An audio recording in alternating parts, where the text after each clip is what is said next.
Okay, well, thank you so much to the organizers for having me and for this amazing conference, and thank you all for sticking it out till the bitter end.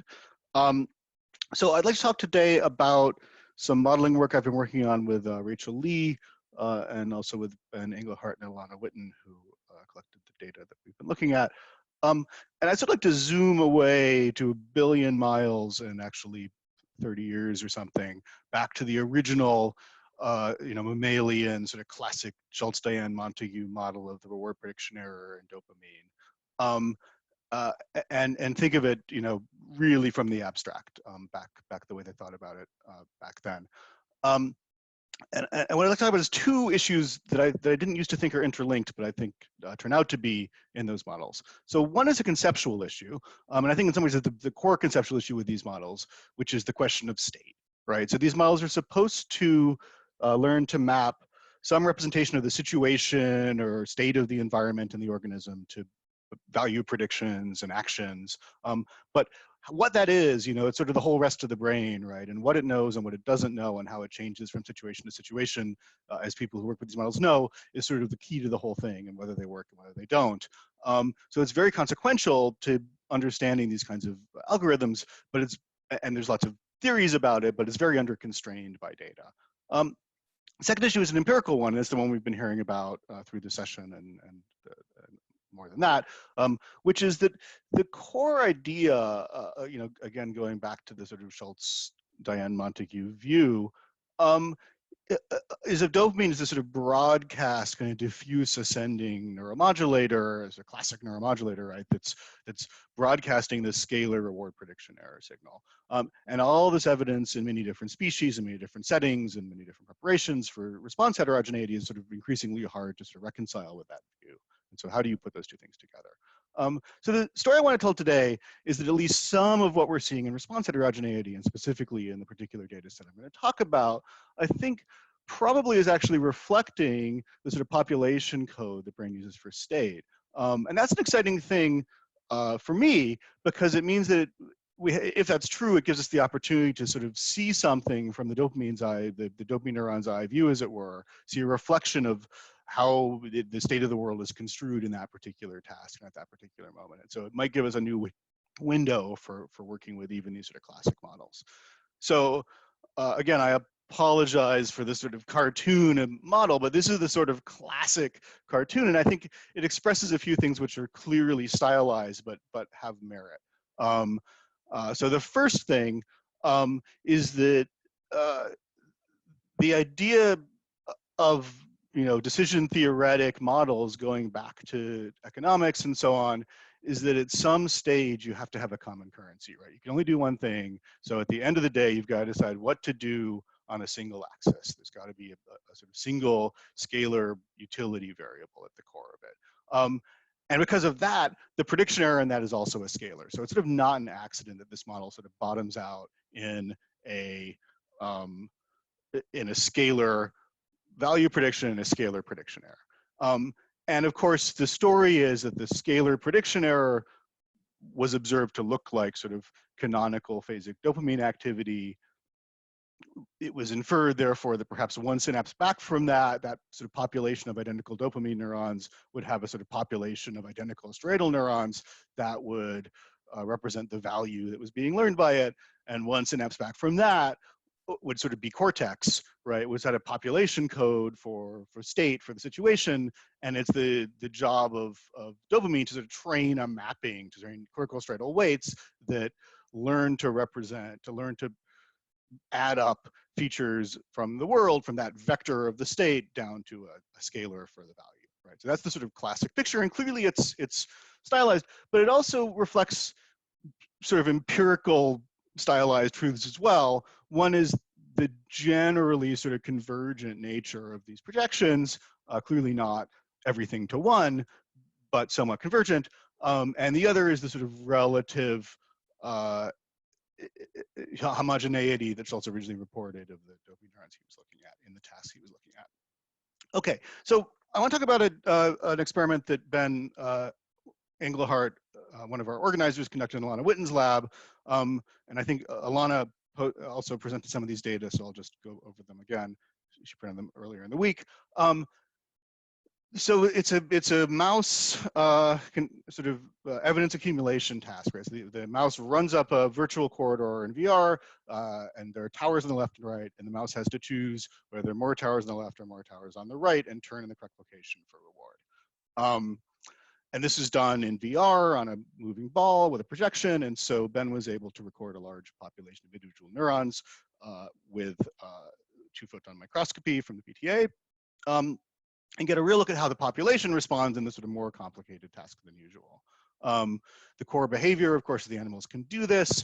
The main decision variable here is how many towers are observed on the right versus the left, and the animals do a reasonably good job of turning toward the side that has more towers, although if the number is sort of close, they make some errors, right? They make some errors asymptotically, so they're not perfect. Okay, so that's the experiment.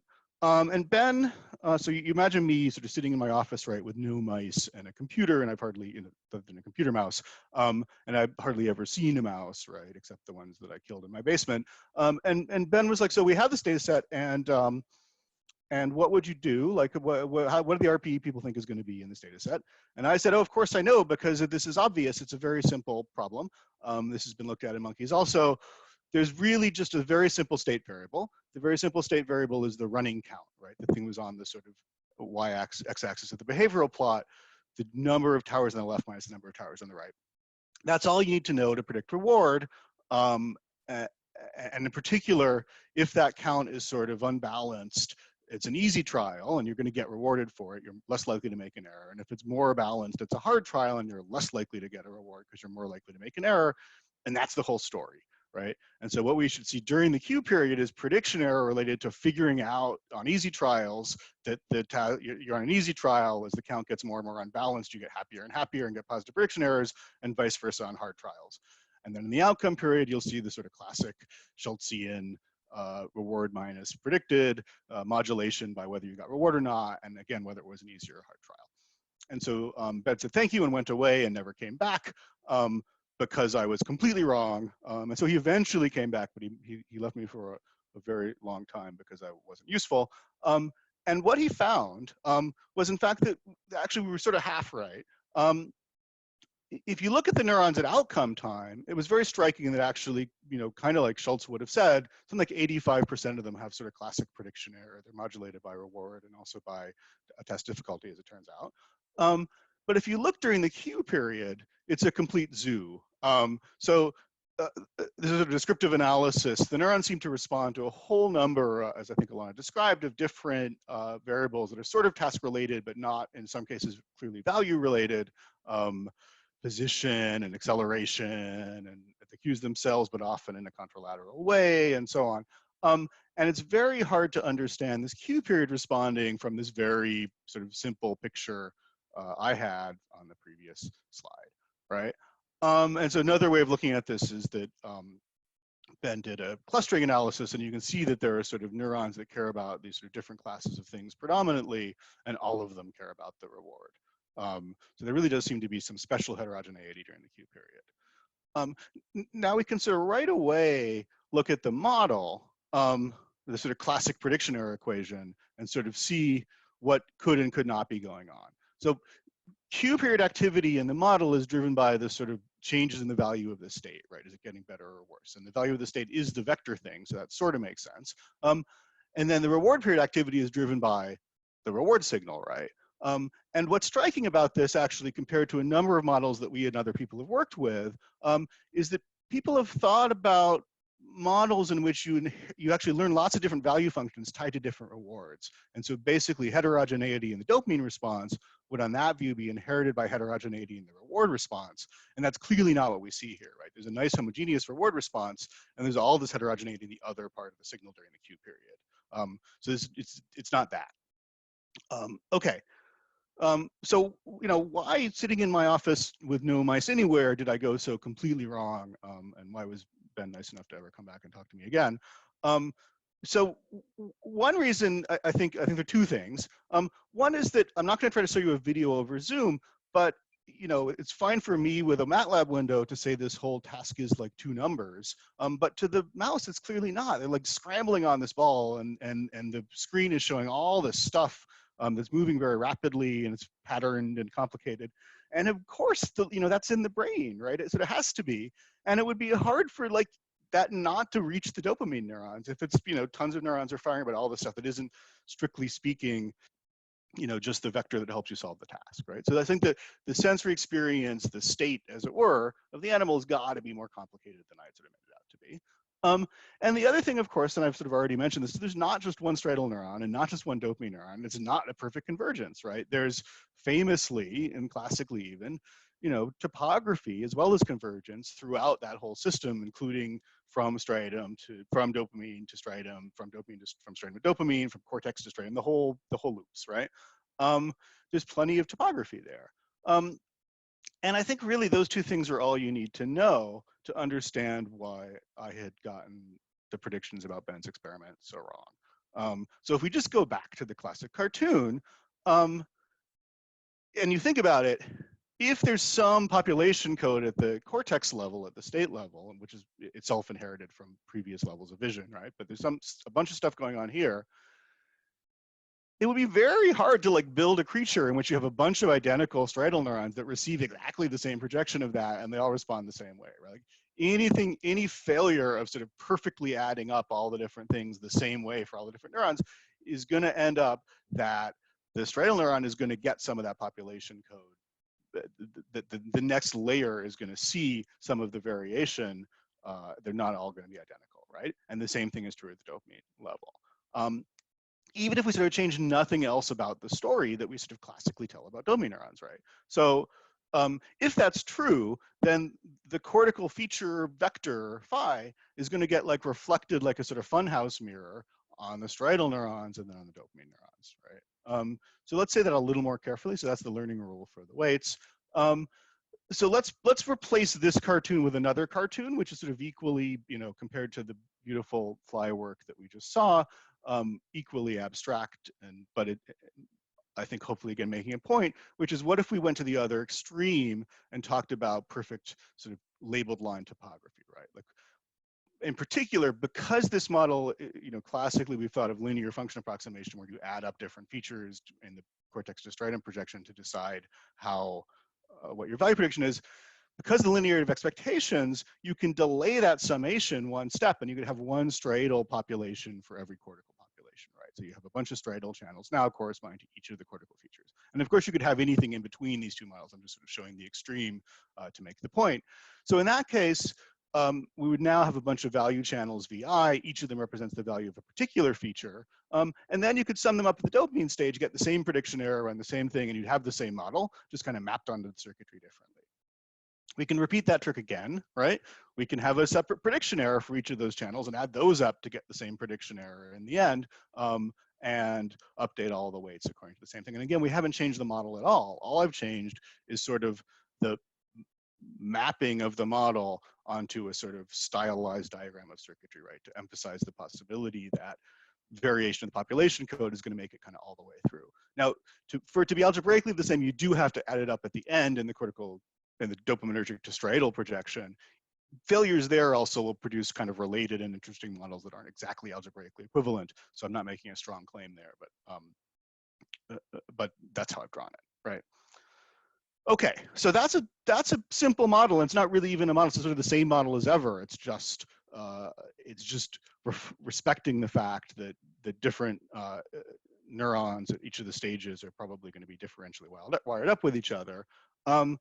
And that idea by itself can, I think, explain the key features, sort of the stylized facts from the Engelhardt experiment. Point one is that there are these diverse Q period responses, right? So whatever these features are, and in this case, let's say they're these 5 things, the corresponding dopamine channels are going to correlate with them because they're driven by changes in those features, right? Weighted by some weight, but either that weight is going to be positive or negative because these features are value relevant, or even if it's not, it's probably going to be sort of fluctuating up and down. So you're going to see some activity just due to kind of random correlations locally with value. So part one is that you get this sort of Q period heterogeneity that reflects whatever features are actually coming into the channels. And part two is, of course, once you get to the reward response, they all get the same reward. And so basically all of them, or actually the simulations we ran 85%, respond to reward and somewhat to expectancy as well. So sort of by construction, this model explains the Engelhart finding, again, without even really being a new model. Now, let's talk about a couple other predictions of this model. So again, first of all, by construction, and sort of no matter what the features are, we've set things up so that if you add up all the prediction errors, you get back the original prediction error algebraically. So the prediction is that even though you record a bunch of different dopamine neurons, 300 neurons doing different things, if you average them, you should get back the sort of classic kind of Schultzian RPE that we started with. And by the way, of course, that's kind of how Schultz often reported his data, and that's often other methods like fiber photometry or BOLD often reflect kind of bulk average signals, right? And so indeed, if you average Ben's neurons, this sort of core easy minus hard distinction actually does come out. The main remaining difference in this picture compared to the prediction is there's a ramp as well. And of course, we've heard about ramps. I think this model also gives an idea where the ramps might be coming from, which is, I think, different from other ideas that have come up. And it's the following. So, and this is my last point, and then I think I'm done even ahead of time.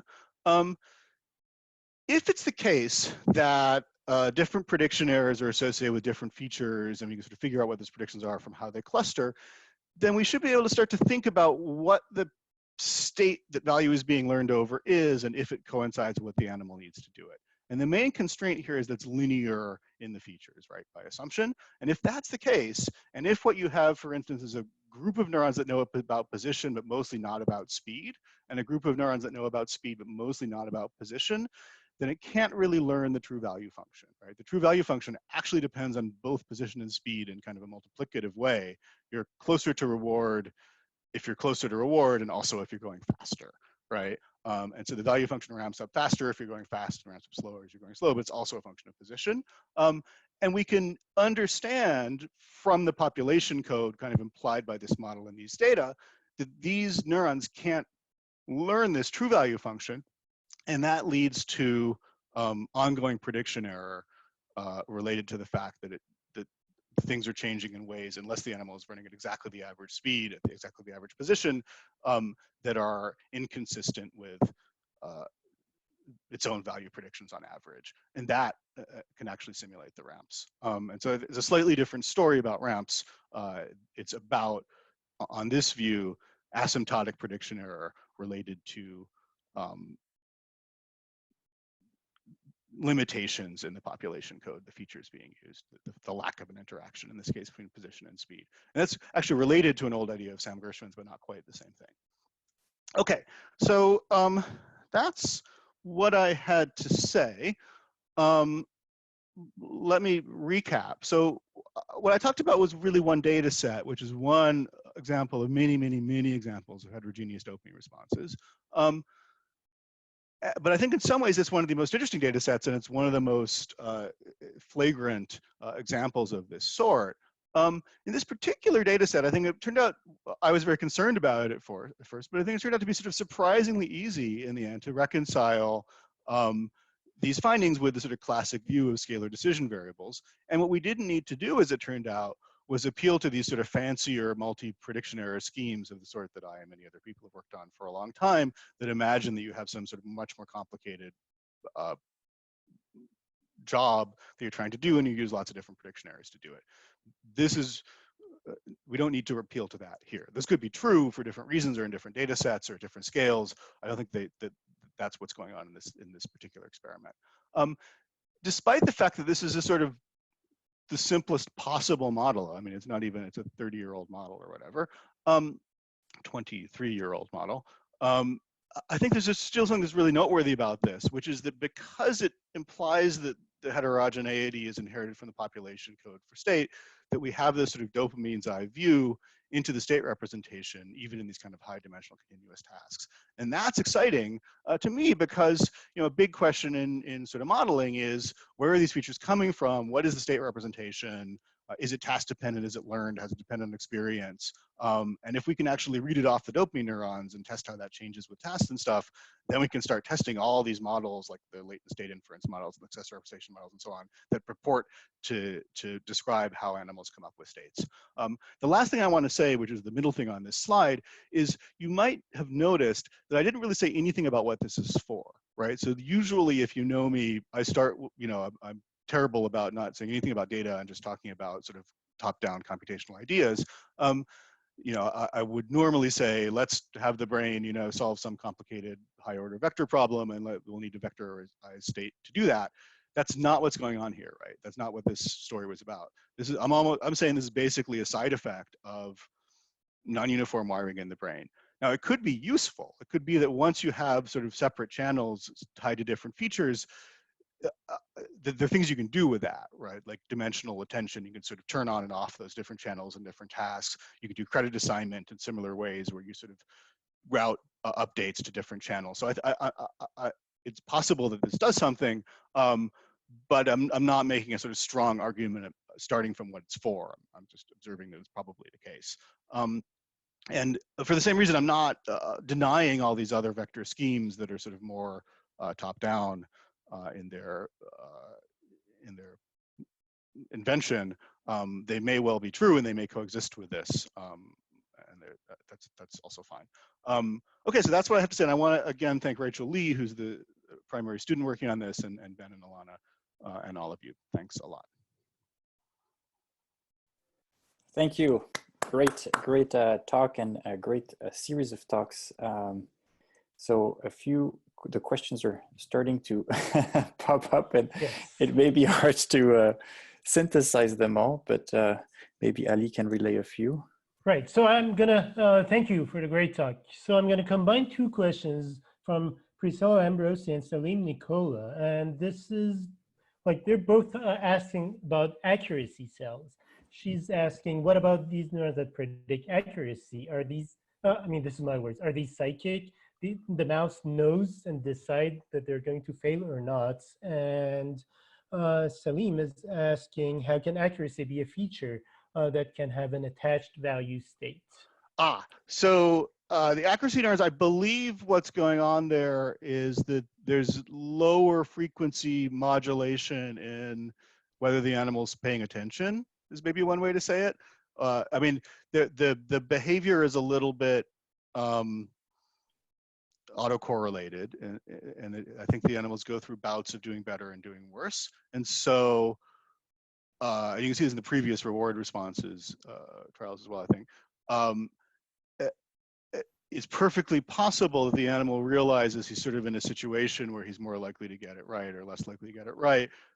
The experimenter can see that because you watch the animal and he makes a bunch of mistakes in a row, right? So I don't think there's anything mysterious about that. It's true that describing in terms of accuracy makes it sound more psychic than an operational definition of that. But we're actually fitting models that attempt to sort of characterize the sort of lower frequency dynamics of the animal's engagement and exactly to try to explain stuff like this. Okay. So next question, Bruno Cruz is asking, and this is a long question, I'll try to read it, but how would you reconcile the parallel nature of the model, which I guess assumes some segregation between different channels that are used to compute different TD errors with the really broad innervation from dopaminergic cells to striatal neurons? And then there's a follow-up, but I'll let you answer. Yeah, so actually the way I wrote it down was motivated precisely by that. I mean, I think in real life, there's both topography and convergence at every step of the 3 steps on this diagram, right? So for the sake of argument or sort of exposing the story, I separated them completely for the first 2 steps and then had it all come together at the third. But clearly you could have sort of blending across the channels at each step, and you probably do. I completely agree that one of the most striking things about the dopamine system is how large the sort of terminal fields are in striatum. And so if I had to guess, I would say that the most convergent step, as drawn here, in that circuit is the last one, right? And so it's maybe not, especially if you put on top of that volumetric transmission and stuff, it's not completely crazy to think it really does sum all these things up at the cortical, at the striatal, stage in the process of sort of updating the weights. That's actually not a terribly bad assumption. I think it's probably not perfect, but I think it's not terrible. So I think that most of the separation probably is kind of lost. And again, we in fact have to assume that it gets lost at some point for it to correspond to the original model. So I'm not claiming that I'm just claiming that the feed forward part maintains some of the population code. Okay, and the follow-up, I mean, if I understand this correctly, is basically asking, do we need a brain inside the brain to make those decisions? Can you speculate how these different errors can be used to guide decision-making? If we're computing, for example, different errors from different task features and actions, how do we know which channel to listen to when deciding which action to take in the future? Yeah, so on this scheme, you want to just listen to the average. And so the answer is that you don't require any further piano player. That having been said, if you did, it would be easy to write down a model where the separation is really maintained into more separate channels with their own prediction error, and then you could imagine layering on top of that different types of schemes for doing things like paying attention to spatial features and spatial tasks and non-spatial features and non-spatial tasks, or turning on the ones that involve your right hand when you're working with your right hand and turning off the rest of your body. All those things, I think, I don't mean to appeal to a homunculus for that. I think you could have kind of automated a sort of credit assignment and dimensional attention learning rules that would live on top of a sort of multi-channel system. And that's sort of a slight variation on this framework. I think that's the kind of thing that this would enable. I think that's very interesting. And people have written down lots of models of that sorts of things for a long time. So I think it's perfectly possible to do.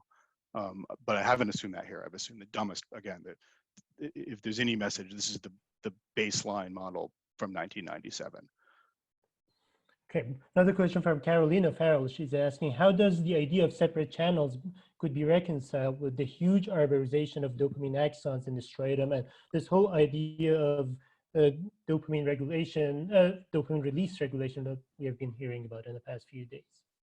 Yeah, so I think that's sort of the same as the question I just answered, right? So we actually wrote this down as though at the dopaminergic to striatal stage, it all comes back together and gets added up. So I think that's a perhaps exaggerated version of exactly the point, that those are huge terminal fields. And so at that point, you've lost the topography. And again, we're not using the topography. We need to add it up somewhere so that you get a prediction error. And maybe one thing to say is that actually is important. That's a sort of core, if you go back to the Rescorla-Wagner models of conditioning, the fact that everybody shares the same prediction error, all the weights, is what enables blocking, right? It enables Q competition. So if this feature is a light and this feature is a tone, the fact that they share a prediction error in the end, like the same, if they're different dopamine neurons for each of them, that they end up both ramifying and affecting both of them, so that it's the sum that matters.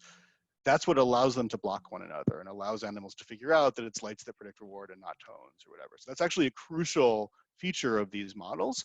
And to the extent that it's actually violated, the channels actually separate from one another. And if we could figure that out and see it, that would predict failures of blocking between those two sets of features, let's say. So I think it's an interesting possibility. Of course, striatal prediction fields are large, but they're not infinite. Okay, Nick, do I have time for more questions, or there's a list of questions? I don't think we're in a rush to finish. This is a very interesting conversation. I would have one at the risk of being incredibly naive, but sort of throw back and maybe as a conclusion, although we could have other questions as well. You finished by saying, what is this good for? And I would like you to elaborate on that so we could all finish on a high note. If the dopamine neurons are individually reflecting what all the cortical states are at that moment, perhaps, then what is it good for? Well, so I think I have two answers. One is it's good for us as scientists and theorists, because it takes, I'm serious, even if it's just an epiphenomenon, right? Even if all that really matters in the end is the sum over all of them, right? In this cartoon, that is just going to go away before the recipient sees it, right? Nevertheless, it's awfully convenient for us who are interested in, you know, how dopamine neurons get what they get, not to have to look at the whole rest of the brain to figure out how the sort of state of the task is construed at the level of the dopamine neurons. Right? So this gives us a window into something I didn't think we knew how to look at. So I think that's a very exciting opportunity for the experimenter. For the organism, I think it's a fair question. I think there's, and I think these discussions about what you can and can't do if you separate channels speak to that. I think one way to say that is that, or one way to make the point what this might be good for is if you think about artificial neural networks that work this way, right? The DQNs that DeepMind has used to train Atari game playing systems. It's basically this architecture, or really this architecture with a big deep network behind it, right? And they backpropagate, you know, to develop the features from video signals of Atari games, right? And we don't really think you can do backpropagation that way, right? That's the, you know, one of the problems is how are we ever going to do learning and sort of feature-specific credit assignment when we can't send individual error signals along each synapse and so on.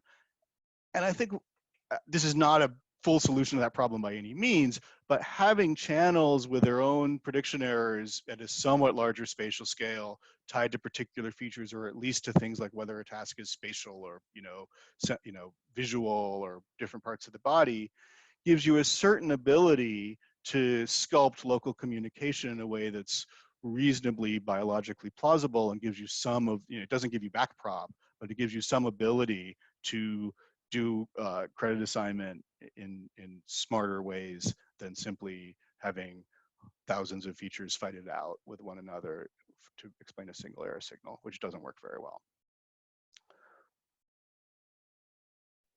Okay, well, I don't want to abuse of the fact that this is the last talk, and I think many of us will also rejoice in the fact that we can take a break from what I think I speak for everyone has been just a wonderful opportunity for scientists to gather, talk about the dopamine, exchange ideas, and learn from one another at a time when it is very difficult to do so in person.